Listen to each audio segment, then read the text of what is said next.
Buenas, my name is Manuel I'm 34 years old, currently live in New York City, and I'm Puerto Riqueño. Hi, my name is Marcus Valentine. I'm 32 years old and also live in New York City. And together we're the Mantilla Valentines on our way to be puppies. I work in the education department. I work specifically in IT.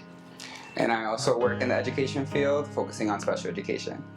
We've been together for 9 years and happily married for 3.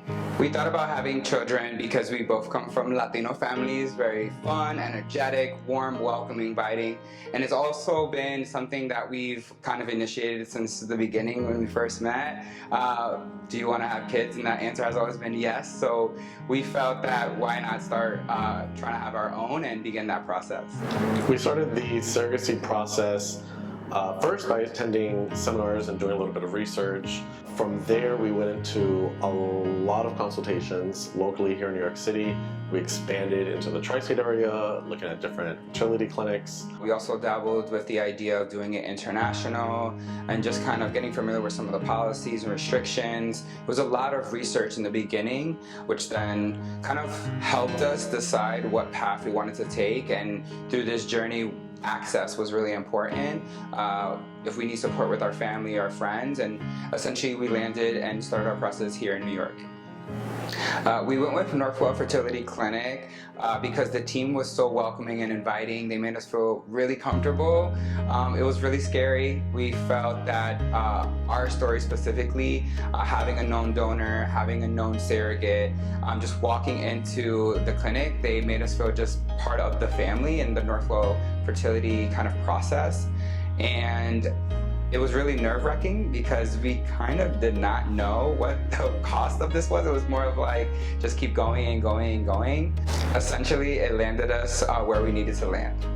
Finding a donor was a lot harder than we anticipated or thought. It was, at times, we felt as if we weren't gonna find one. Like going through contacts, there's surprisingly very strict guidelines and a lot of criteria and state US regulations behind everything. So it made it quite difficult to find one. And then finding the right candidate that meets the right criteria at the right time. And then once we did, consulting with the donor to see, hey, are you willing to do this?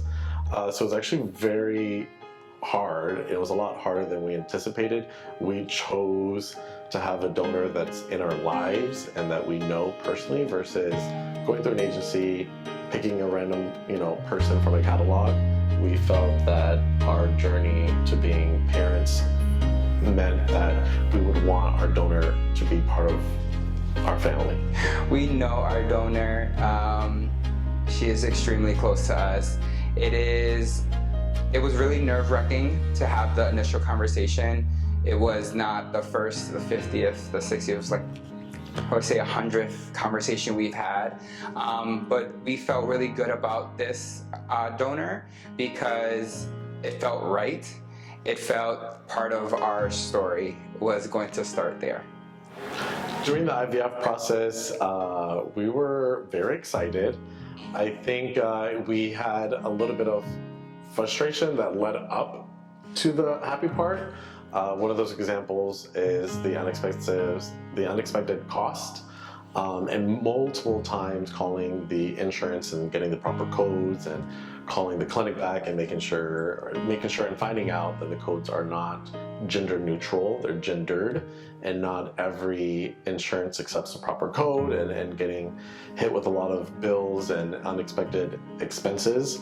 But once everything was finally said and done and getting to the IVF process, we were both very stoked and excited because we were able to experience this and see the medicine and go through the process in person. Felt great.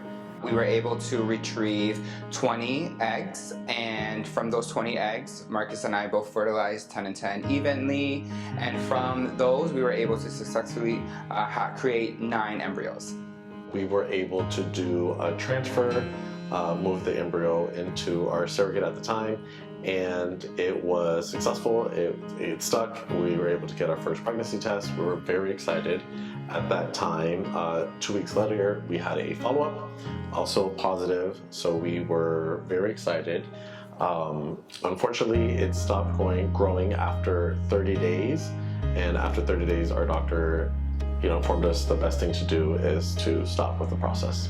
At that time, Marcus and I had not shared any of this news with anyone, not our family. As close as we are, our closest friends, we just kept it to ourselves. It was a journey that we felt that we could manage and handle emotionally. It was something that after being married, we could just take on this, and quickly found out that we needed to get it off our chest. So even with that, we wrote down selected few people that we wanted to share. But at that point, we then also decided that our parents needed to know where we were in this process. After the first failed attempt, we decided to recuperate financially, spiritually, mentally, emotionally, and we chose to take a few years off. We are back at it again with a new fertility clinic, and we're excited, we're thrilled, but I think we're also very realistic with the vetting process and making sure everyone is healthy, that we're following all the regulations and guidelines. But we are also making sure to ask the right questions of the pricing up front. And now that New York State has passed a few new laws and regulations, pricing is inflating with everything else.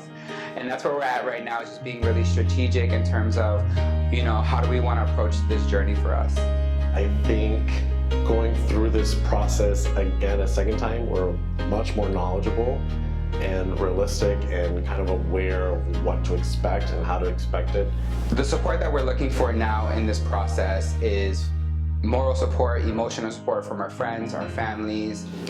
As far as the financial cost and support, we know that not everyone can afford to donate. However, any share goes a long way. We are going to be extremely transparent with the cost of the entire process, which will be linked in our GoFundMe on our journey to being the Mantilla Valentin Papis.